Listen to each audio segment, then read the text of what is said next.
magsisimula na naman. Magandang umaga, kaibigan.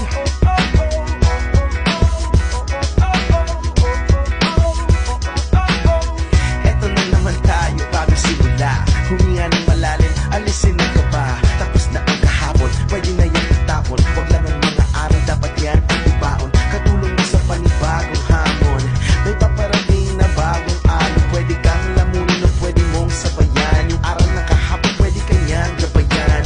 Kung ako sa'yo, tumayo ka na dyan. Huwag ka namang mahuli, kami ay sundan. Patungo sa liwanag, abuti ng tala. Pagkatapos pakita sa mundo, puso nagbabaga. Upang lahat ay mamulat sa aking susulat. Parinig sa lahat ang aking ulat. Huwag mabahala, ako ang bahala. Kasangga natin si Bathala. Wala